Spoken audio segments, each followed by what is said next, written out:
নমস্কাৰ প্ৰিয় বন্ধু বান্ধৱীসকল, কালিলৈ নতুন বৰ্ষৰ প্ৰথম দিন 1 জানুৱাৰী বৃহস্পতিবাৰ। নতুন বছৰৰ প্ৰথম দিনটো তিনিবিধ খাদ্যবস্তু খাবলৈ ভুলতো নাপাহৰিব। যদি বছৰৰ প্ৰথম দিনটোত আপোনাৰ ঘৰত সকলোৱে মিলি এটা বস্তু খাব পাৰে, তেনে গোটেই বছৰটোৰ বাবে আপোনাৰ ঘৰত সুখ সমৃদ্ধি আহি পাৰিবাৰিক জীৱনত সুখী হ'ব পাৰিব।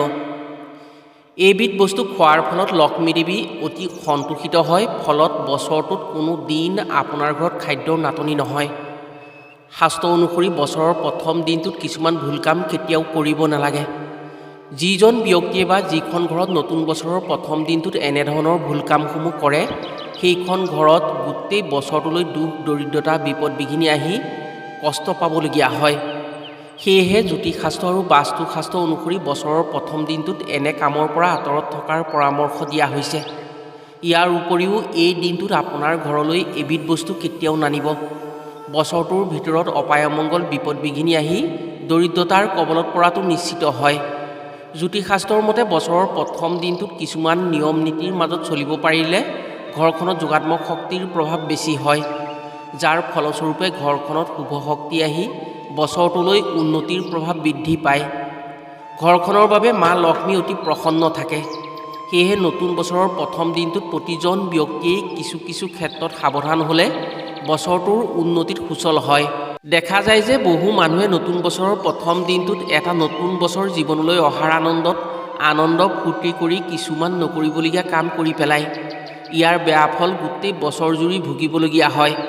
সেয়েহে আমাৰ আপোনাৰ প্ৰতি এটাই অনুৰোধ, আজিৰ ভিডিঅ'ত কোৱা কথাসমূহ আপুনি এবাৰ মন দি শুনক আৰু নতুন বছৰৰ প্ৰথম দিনটোত নিয়ম অনুসৰি কামসমূহ কৰি ভুল কামৰ পৰা দূৰত থাকক। 2024 বৰ্ষ আপোনাৰ বাবে সুখী হৈ অভাৱ অনাটনৰ পৰা বাচি থাকিব পাৰিব। সেয়েহে আজিৰ ভিডিঅ'টো সম্পূৰ্ণকৈ চালে নিশ্চিতভাৱে উপকৃত হৈ নতুন বছৰত সুখী হৈ আশা পূৰণ কৰিব পাৰিব। প্ৰিয় বন্ধু বান্ধৱীসকল, কথাখিনি জনোৱাৰ আগতেই আপোনাৰ লগতে আপোনাৰ ঘৰৰ সকলোলৈ আমাৰ চেনেলৰ তৰফৰ পৰা 2024 বৰ্ষৰ শুভকামনাৰ লগতে অভিনন্দন জনালোঁ। 2024 বৰ্ষত সুখ সমৃদ্ধি আৰু আশাসমূহ পূৰণ হৈ প্ৰতিজন বন্ধু বান্ধৱী যাতে সুখী হ'ব পাৰে, তাৰ কামনাৰে পৰম পুৰুষ ভগৱানৰ ওচৰত প্ৰাৰ্থনা জনালোঁ। ভিডিঅ'টো যদি ভাল পায় তেনে এটা লাইক কৰাৰ লগতে কমেণ্ট বক্সত শুভ নৱবৰ্ষ বা হেপী নিউ ইয়েৰ বুলি লিখিবলৈ কেতিয়াও নাপাহৰিব। আৰু যদি আমাৰ চেনেললৈ প্ৰথম আহিছে তেনে চেনেলটো ছাবস্ক্ৰাইব কৰাৰ লগতে অন্য 10জনে উপকৃত হোৱাকৈ ভিডিঅ'টো শ্বেয়াৰ কৰিবলৈ অনুৰোধ জনালোঁ। তেনে এতিয়া জানো আহক নৱবৰ্ষৰ প্ৰথম দিনটোত কি বস্তু খাব পাৰিলে বছৰটোলৈ সুখ সমৃদ্ধি অটুট থাকে। এই দিনটোত কোনসমূহ ভুল কাম কেতিয়াও কৰিব নালাগে, ফলত বছৰটোত দুখ দৰিদ্ৰতা আহি বিপদ বিঘিনিত পৰিব লগা হয়। নতুন বছৰৰ প্ৰথম দিনটোত কোনসমূহ বস্তু ঘৰলৈ আনিব নালাগে আৰু কোনবোৰ বস্তু আনিব পাৰিলে লক্ষ্মী দেৱী প্ৰসন্ন হৈ ঘৰত অভাৱ অনাটন দূৰ হয়। এখন ঘৰৰ সুখ সমৃদ্ধি সকলো মানুহেই কামনা কৰে। যদি আপুনি 2024 বৰ্ষতো আপোনাৰ ঘৰখনৰ সুখ সমৃদ্ধি আহি বছৰটোৰ বাবে শান্তি কামনা কৰে, বছৰৰ প্ৰথম দিনটোত এইসমূহ বস্তু খোৱাৰ নিশ্চয় ব্যৱস্থা কৰক।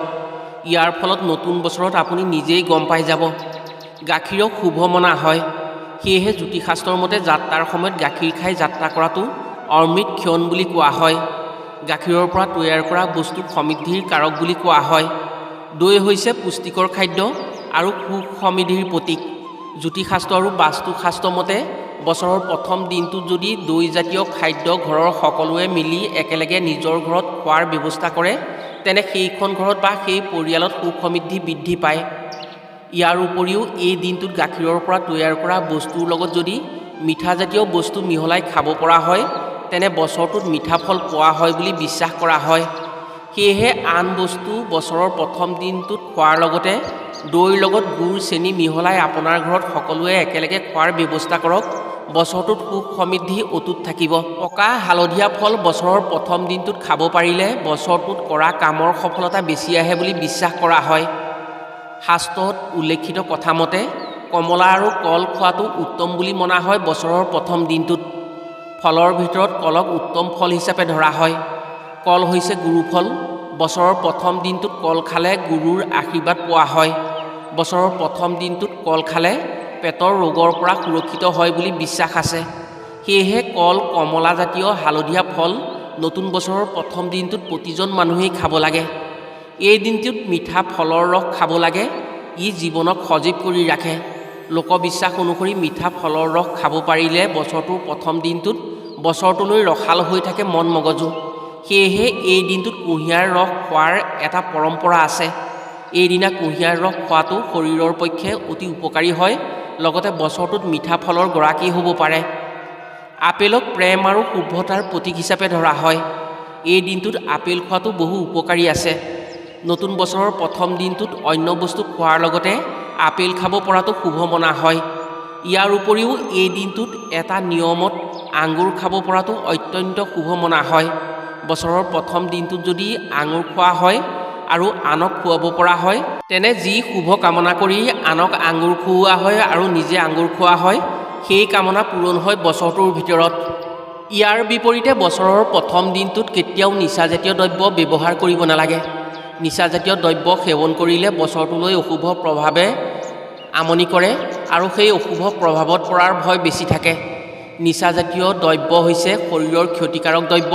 সেয়েহে বছৰৰ প্ৰথম দিনটোত যদি শৰীৰৰ ক্ষতিকাৰক দ্ৰব্য সেৱন কৰে, তেনে বছৰটোত ৰোগ ব্যাধিৰ দ্বাৰা আক্ৰান্ত হোৱাৰ ভয় থাকে। প্ৰিয় বন্ধু বান্ধৱীসকল, বছৰৰ প্ৰথম দিনটোত যদি আপুনি 3টা ৰুটি বনাই গুড় বা চেনিৰ লগত মিহলাই 3বিধ জন্তুক খুৱাব পাৰে, তেনে বছৰটোত আপোনাৰ ঘৰলৈ অহা বিপদ বিঘিনিৰ পৰা ৰক্ষা পৰিব পাৰিব। এই কামে নৱগ্ৰহৰ বেয়া প্ৰভাৱ দূৰ কৰাৰ লগতে মাতা লক্ষ্মীৰ কৃপাত নতুন বছৰত ঘৰলৈ প্ৰচুৰ পৰিমাণে ধন টকা পইচা আহে। বছৰৰ প্ৰথম দিনটোত যদি গুড় বা চেনিৰ লগত কুকুৰক ৰুটি খুৱাব পৰা হয়, তেনে বছৰটোলৈ শনিৰ বেয়া প্ৰভাৱ দূৰ হয়। দেখা যায় যে শনিৰ বেয়া প্ৰভাৱ দূৰ কৰিবলৈ বহু মানুহে বহু প্ৰতিকাৰ কৰে। বছৰৰ প্ৰথম দিনটোত যদি ৰুটিৰ লগত মিঠা বস্তু মিহলাই সেই ৰুটি কুকুৰক খুৱাব পৰা হয়, তেনে শনিৰ অশুভ প্ৰভাৱৰ পৰা ৰক্ষা পৰিব পাৰি। বছৰৰ প্ৰথম দিনটোত যদি ৰুটিৰ মাজত গুড় ভৰাই গাই গৰুক খুৱাব পৰা হয়, তেনে গুৰুৰ শুভ প্ৰভাৱত নতুন বছৰত সৌভাগ্য বৃদ্ধি হয়। গৰু হৈছে হিন্দু ধৰ্মৰ পূজনীয় জীৱ, যাৰ শৰীৰত দেৱলোকৰ দৈব্য শক্তি জড়িত হৈ থাকে। সেয়েহে এইদিনা গৌ মাতাক গুড় আৰু ৰুটি খুৱাব পাৰিলে শুভ মনা হয় বুলি বিশ্বাস কৰা হয়। এইদিনা গুড় বা চেনিৰ লগত যদি ৰুটি টুকুৰা টুকুৰ কৰি পৰুৱাক দিব পৰা হয়, তেনে সেই ঘৰত মাতা লক্ষ্মীৰ কৃপা পৰে। পৰুৱা লক্ষ্মী দেৱীৰ বাৰ্তাবাহক বুলি বিশ্বাস কৰা হয়। সেয়েহে ঘৰত পৰুৱা বৃদ্ধি হ'লে শুভ মনা হয়। প্ৰিয় বন্ধু বান্ধৱীসকল, এতিয়া জানো আহক বছৰৰ প্ৰথম দিনটোত কোনসমূহ ভুল কাম কেতিয়াও কৰিব নালাগে। বছৰটোলৈ বিপদ বিঘিনিৰে লগ নেৰা হয় আৰু দুখ যান্ত্ৰণা পাবলগীয়া হয়। শাস্ত্ৰ অনুসৰি বছৰৰ প্ৰথম দিনটোত সকলো ভালে কুশলেই ঠিকে থাকে গ'লে গোটেই বছৰটোলৈ ভাল হয়। সেয়েহে বছৰৰ প্ৰথম দিনটোত ভাল চিন্তা ভাল কাম কৰিব লাগে। বছৰৰ প্ৰথম দিনা পুৱা দেৰিলৈকে শুই থাকিব নালাগে। আন দিনা আপুনি যি কৰে যি নকৰক পাৰিলে পুৱা সোনকালে বছৰৰ প্ৰথম দিনটোত উঠক আৰু পুৱাৰ সূৰ্যৰ কিৰণ নিজৰ গাত পৰিবলৈ দিয়ক। এই কামৰ ফলত মন আৰু শৰীৰ উপকৃত হয়। এই দিনটোত পিন্ধা কাপোৰৰ ক্ষেত্ৰত বহু প্ৰভাৱ পৰে ভাগ্যৰ। সেয়েহে এইদিনা উজ্জ্বল ৰঙৰ কাপোৰ পিন্ধিব লাগে। 2024 বৰ্ষত পাৰিলে হালধীয়া বা ৰঙা ৰঙৰ কাপোৰ যদি বছৰৰ প্ৰথম দিনটোত পিন্ধিব পাৰে, তেনে বছৰটোত সাংঘাতিক সফলতা আনিব পাৰিব। কাৰণ বছৰৰ প্ৰথম দিনটোত বৃহস্পতিবাৰ পৰিছে। যদি এইবাৰত হালধীয়া ৰঙৰ কাপোৰ পিন্ধে, তেনে বছৰটোত গুৰুৰ শুভ প্ৰভাৱ থাকিব। ফলত সকলো ক্ষেত্ৰত ভাগ্যই আপোনাক সহায় কৰিব। 2024 বৰ্ষত সূৰ্যৰ প্ৰভাৱ বেছি হ'ব। সেয়েহে যদি বছৰৰ প্ৰথম দিনা ৰঙা কাপোৰ পিন্ধিব পাৰে, সূৰ্যৰ শুভ প্ৰভাৱত উন্নতি আহিব।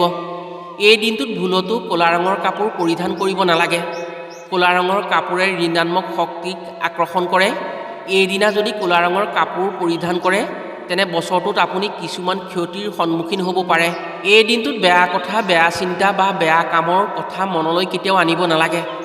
আনক অন্যায় কৰা, জীৱ জন্তুক হত্যা কৰা, আনৰ লগত কাজিয়া পেচালত লিপ্ত থকা, আনৰ লগত ঠগ প্ৰবঞ্চনা কৰা আদিৰ দৰে কামৰ চিন্তা কেতিয়াও কৰিব নালাগে এই দিনটোত। ইয়াৰ ফলত আপোনাৰ বাবে বহু ক্ষতিকাৰক হোৱাৰ সম্ভাৱনা আহিব। ইয়াৰ বিপৰীতে যদি এইদিনা সৎ মনেৰে আনৰ লগত ভাল কথা ভাল ব্যৱহাৰ কৰি জ্যেষ্ঠজনৰ পৰা আশীৰ্বাদ গ্ৰহণ কৰিব পৰা হয়, তেনে বছৰটোত যোগাত্মক শক্তিৰ প্ৰভাৱত উন্নতিত সহায় হৈ সুখী হ'ব পাৰে। এইদিনা ৰাতি আপোনাৰ ঘৰখন ভুলতো আন্ধাৰ কৰি নাৰাখিব। এইদিনা প্ৰতিখন ঘৰতেই ৰাতি পোহৰ কৰি ৰাখিব লাগে। এইদিনা সন্ধিয়া নিজৰ ঘৰত পোহৰাই ৰাখিব পাৰিলে ঘৰত যোগাত্মক শক্তিৰ প্ৰৱাহ বেছি হয়, ঘৰখনৰ বাবে পোহৰৰ বাট মুকলি হয়।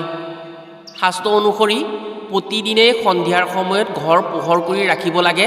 সন্ধিয়াৰ সময়ত লক্ষ্মী দেৱীৰ আগমন হয়। বছৰৰ প্ৰথম দিনা ৰাতি নিজৰ ঘৰখন পোহৰাই ৰাখিব পাৰিলে ঘৰখনৰ বাবে অতি শুভ হয়। লক্ষ্মী দেৱীৰ বিশেষ কৃপা থাকে সেইখন ঘৰত। এইদিনা নিজৰ ঘৰত হাই কাজিয়া, তৰ্ক, গালি গালাজ কেতিয়াও কৰিব নালাগে আৰু আনে হাই কাজিয়া কৰা দেখিলেও দূৰত থাকিবলৈ চেষ্টা কৰিব লাগে। এইদিনা হাই কাজিয়া, তৰ্ক পেচাল কৰাটো অতি অশুভ বুলি ধৰা হয়। ইয়াৰ ফলত গোটেই বছৰ জুৰি অশুভ শক্তিৰ প্ৰভাৱত সুখ শান্তি নাইকিয়া হয়। সেয়েহে এইদিনা ভুলতো এনেধৰণৰ কাম নকৰিব। বছৰৰ প্ৰথম দিনটোত কিছুমান বস্তু ঘৰলৈ ভুলতো আনিব নালাগে। কোনো ধৰণৰ ধাৰ থকা বা জোং থকা বস্তু ক্ৰয় কৰি ঘৰলৈ আনিব নালাগে। এই দিনটোত বহু মানুহে নতুন বছৰৰ প্ৰথম দিনটোত কিছুমান বস্তু ঘৰলৈ আনে। ঘৰলৈ ভাল বস্তু অনাটো শুভ মনা হয়, কিন্তু জোং থকা বা ধাৰ থকা বস্তু যেনে দা, কটাৰী, কেঁচি আদি ক্ৰয় কৰি বছৰৰ প্ৰথম দিনটোত ঘৰলৈ কেতিয়াও আনিব নালাগে। ফলত ভৱিষ্যতৰ দিনত ঘৰলৈ বিপদ অহাটো নিশ্চিত হয়। প্ৰিয় বন্ধু বান্ধৱীসকল, নতুন বছৰৰ প্ৰথম দিনটোত যদি এইসমূহ ক্ষেত্ৰত সাৱধান হ'ব পাৰে তেনে নিশ্চিতভাৱে উপকৃত হৈ সুখী হ'ব পাৰিব। আশা কৰিছোঁ বছৰৰ প্ৰথম দিনটোত এইসমূহ কাম কৰি সুখ শান্তি লাভ কৰি উপকৃত হোৱাৰ সুযোগ পাব। আজিলৈ ভিডিঅ'টো ইমানতে সামৰিছোঁ। পুনৰ অন্য এটি ভিডিঅ'ৰ জৰিয়তে লগ পোৱাৰ আশাৰে আজিলৈ আহোঁ। সকলো ভালে থাকক, সুস্থ থাকক। ধন্যবাদ।